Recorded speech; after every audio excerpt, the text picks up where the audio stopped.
The James Bond film franchise is one of my favorites. I love them so much. This works out well right now, though, because for some reason, my James Bond videos consistently do well, and they keep doing well. Almost every day, I have multiple comments on them, and they're usually pretty supportive comments. So, let's do another one. Now, I've already made videos about the most recent Bond films. I did one on Pierce Brosnan's last film and the Daniel Craig era of films. But for this one, I want to do the exact opposite. I want to go back to the very beginning. And there are two reasons for this.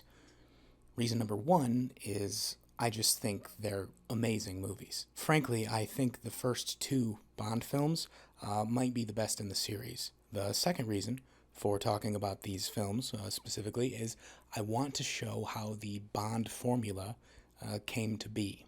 Now, what's interesting about the decisions that these films make is that they didn't know that this was going to become the Bond formula. For instance, when they started Dr. No with that opening gun barrel sequence and the stylized, opening credit title sequence, they didn't know that that was going to be a thing that all of the movies would have. They didn't even know if they were going to be other movies. It's just that these first movies, they did these things so well, so impressively, they had no option but to continue doing them. But let's dive into Dr. No. What pieces did it add to the James Bond formula? Well, it was the first one, so it kind of introduced everything. But to be more specific, I mean something like the theme music. The theme music that was made for Dr. No is still used in all of the James Bond movies. Even this newest one that's about to come out whenever it comes out, I guarantee you it'll have those guitar riffs that were made for Dr. No. Also, the production design in Dr. No, it had a sort of style that it made everything look decadent and elaborate. Everything feels more exotic, more interesting. There was a certain classiness given to the film, the nice cars, the clothes, the locations. But a lot of the class that this movie has, it doesn't come from the amount of money spent on these sort of things. It's all about how the character of James Bond acts. He's infinitely cool and charming. He is a gentleman with class. In the books, the character is a bit more of a brute. He's not a barbarian or anything, I'm not saying that. He has class for sure. The movie makes sure that the character is defined by this coolness, by this class. Most of the way this character is in the film, it really doesn't have as much to do with the books as people think. Many people say that Terrence Young, the director of Dr. No, he was the one who came up with the character of James Bond, or at least the character of James Bond that we all know. Terrence Young took Sean Connery under his wing, showed him how to wear a suit, how to smoke a cigarette, how to talk to people. All of that charm, all of the character really came from how Terrence Young envisioned the character, how Terrence wanted to put this character from the book onto film. So basically, if the film Dr. No would have been directed by different people, if the screenplay would have been written by different people, or if there had even been a different production designer, the entire franchise would be totally different. Now, like I said before, I think that the first two James Bond movies might be the best in the franchise. Now, they're not the most exciting, they don't have the most spectacle, but what they do have that the other films in the series don't have is that they take their time. There's a slow-moving mystery throughout the films. In Dr. No, Bond is sent down to Jamaica to investigate the disappearance of a fellow MI6 agent. And in the way the movie takes its time as this mystery is unraveled, it just feels completely different than, Pierce Brosnan driving a sports car with rocket launchers through an ice castle that's being melted by a space laser in the sky. Dr. No is able to take its time and focus on the little things. Like, there are so many small little touches that would never happen in any other James Bond film. Things that James Bond does, like cooling off his silencer, kicking the sand to hide his tracks, leaving a hair over a door just to see if anyone else has come in after he leaves. It really is a much more serious, grounded movie. Both of the first two James Bond movies are. I guess when I say these things, I'm kind of talking about both of them. Bond isn't a superhero in this movie or anything. He's just smart. For instance, when Bond is on the island and a few guards are approaching, he comes up with a clever way for them to hide by breathing through these tubes underwater. It's a really interesting scene, But in just about any other James Bond movie, this would have never happened. Bond would have gotten into a gunfight or beat up all of them at once. He would have dispatched every single guy. But in Dr. No, he hides, lets the guards walk by. Bond doesn't kill anybody until he has to. When the last guard, who was straggling behind the group, gets a little too close, well, he has to, murder him. Also, on the topic of murder, I love the way that Dr. No handles violence. The violence in this movie is actually pretty realistic. When people get shot, they bleed, blood pools onto the ground. It looks like how it would probably look. Now, that isn't me saying that they show everything.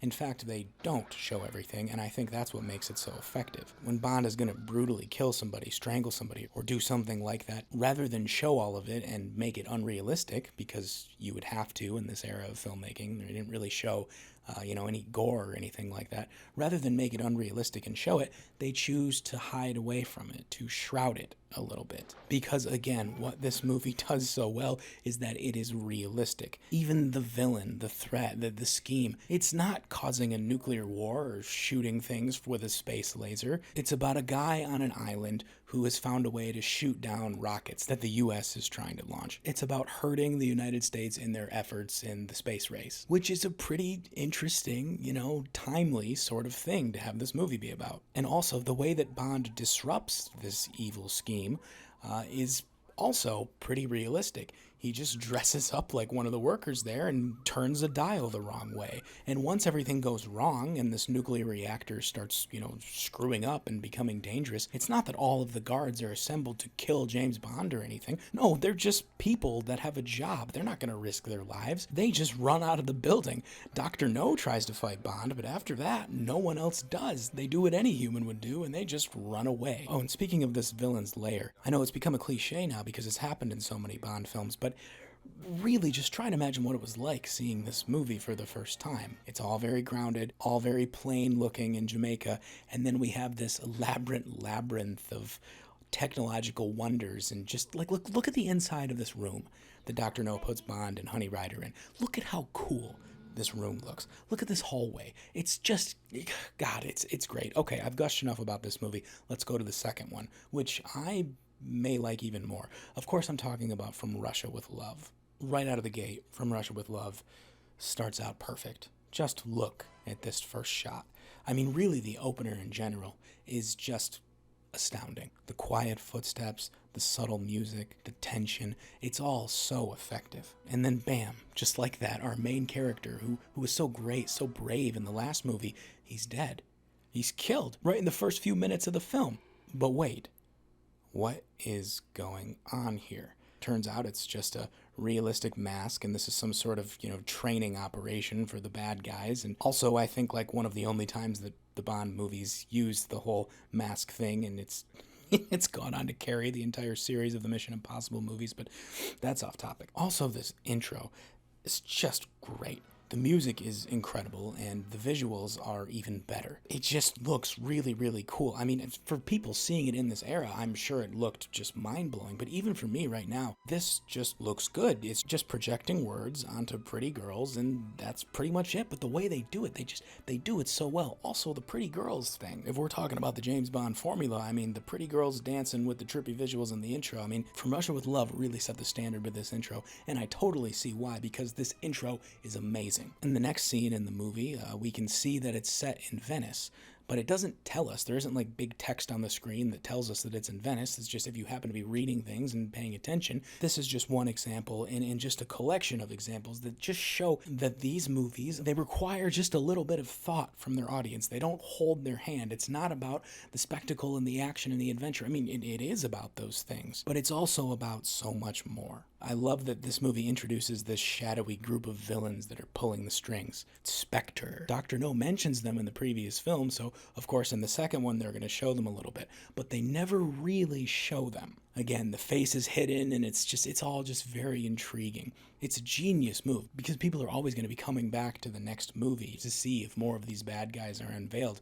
And I know, again, this has become a cliche, the whole villain with the shrouded face thing. But this one did it first. I'm just saying we need to respect it for that. Try to place them in the time that they're in. But anyway, this Spectre, these villains, I love their scheme. Again, like Dr. No's scheme, it's realistic. If anything, this one is even more realistic. A Russian military leader is loyal to Spectre, and she is going to go convince one of her agents to pretend to be a double agent to then entice the British to break into a Russian embassy so they can steal a computer. It's all very, very layered, and the movie doesn't hold your hand at all through this plot. So basically, Spectre's plan is to make Russia and Britain fight each other so then they can take the computer and get away with it. And this plan is discussed by these villains, or at least part of the plan is discussed, while two fish are fighting each other, and then a third fish waits. There's a whole monologue about how, so you see that fish, he's the smart one, he waits for the two strong fish to fight, tire themselves out, so then he can move in and do what he pleases. I don't know, it's just a good bit of filmmaking. Also, I just want to point out that, like, we are very far into this movie by this point, and we still haven't seen James Bond. I mean, minus someone who was wearing a mask that looked like his face. We haven't seen our main character at all. This is something that no other James Bond movie does, but honestly, I like it. I think this is why I like this movie so much. It's just so much different than all the other films in the series. It's really one of the only films that feels like it's something that actually could happen. It has its action moments, but it doesn't rely on these. For instance, when Bond actually pulls off the heist and steals this computer out of the Russian embassy, there isn't a huge shootout or anything like that. It's just a simple little bomb blast as a distraction. He's in the secret area, he knocks the guy out, they have the computer, and boom, they're out like that. Oh, and also, if you haven't noticed already from all the footage I've been showing, I think the cinematography in this movie it might be some of the best I've ever seen. And not only the cinematography, I mean the pacing, the acting, the everything. I really can't put to words how good of a job Terrence Young did in creating these first two movies. I mean, they are astounding. And towards the end of From Russia with Love, after they steal the computer and they're on the train and there's this blossoming romance between Bond and the girl, and he's not really sure if he can trust her, and she feels the same way, but she also really loves him. She's starting to fall for him, and the whole time they're being pursued by one of the greatest villains of all time, this blonde man, this terrifying, almost like supernatural presence who's so good at killing, far better at killing than Bond could ever be. And notice that this movie is smart and realistic enough to have this guy be a threat. In later James Bond movies, the only thing that can threaten him is a giant 7-foot-tall guy who can bite through a steel cable. I mean, of course, that guy is going to be a threat, but just some normal dude Bond would easily kill, but not in this one. This one is, again, I'm sorry, I keep saying this word so much, but it's realistic. When it comes to an actual physical fight, Bond kind of loses. The only reason he wins is because he uses his wits. Also, and just for a second, I just want to go out on a tangent here about this character, this blonde man. I can't help but notice that he kind of looks like Daniel Craig, which I find very interesting. If we think about what this character is supposed to be in From Russia with Love, he's kind of supposed to be like an anti-James Bond, or maybe not an anti-James Bond, but what James Bond could be. The Eastern, the Russian version of a James Bond. He's brutal and barbaric. It's not so much about the class and the presence and the espionage and the gathering intel. It's about kicking down the door and strangling somebody. This is a character who uses more brutality than he does wits, which is kind of the way they have the character of James Bond in the Daniel Craig era. It kind of makes me think that Daniel Craig was chosen to be Bond because he looks like the guy that played one of James Bond's greatest rivals. And the blonde hair and all, I mean, really, they do look a lot alike. Maybe it's a coincidence, it probably is, but either way, I'd still feel the need to mention it because, I don't know, I think it's cool. And now I guess let's talk about Goldfinger for a second. Not for too long, because everybody has already talked about Goldfinger. They've talked about it to death. And that's because Goldfinger is regarded as the quintessential James Bond film. It was the one that really set what the formula was going to be. You know, rather than have James Bond be absent in the beginning, like Dr. No and From Russia with Love did, it starts off with James Bond in a cool little action scene right out of the gate. And then rather than just have instrumental music during its intro, it has a pop song that has the same title as the movie. You know, the Goldfinger. Well, that was such a hit that they just did that for every movie to come after it. Then Bond is sent to investigate this villain, you know, this super genius rich guy. And then there's the hot female that works for this villain. And either she helps James Bond right away, or she's convinced to once she falls for him. And her name is a sex joke, a pun. You know, the movie ends with a big, elaborate action set piece where Bond disrupts the villain's plan and eliminates the really strong henchman that's been a threat the whole movie. There's the car with the gadgets. There's the technically elaborate, slow-moving death trap gizmo thing that the villain puts Bond into that Bond narrowly escapes. This movie did so many things and did them so well that it set the standard for what the formula would become. It solidified the James Bond formula. Dr. No and From Russia with Love established the character and the look and, you know, the franchise itself, but Goldfinger made it something else. Now, a lot of people love that, and I love it too, because I love the spectacle in the James Bond films. But I also have to admit to myself that I kind of like the films before Goldfinger a little more because they're subtler, they're slower. They respect the intelligence of the audience a little more. And I'm not saying that the cheesiness, that the fun and the excitement that Goldfinger brought was a bad thing. No, not at all. I mean, it exploded the franchise to a point where it's going to be making movies, hopefully, forever. If this next one ever comes out. But still, I just wanted to acknowledge that the ones before the film that really established the true formula of the series, those ones are also really, really, really good. And I would argue better. All right, well, that's all I got for now, guys. I hope my take on the James Bond film franchise wasn't too blasphemous. If you're interested in seeing more video essays on the James Bond films, then tell me that in the comments below. Or even if you're not, just leave a comment about anything and like the video and share it and subscribe and all that stuff. Okay, thanks, bye.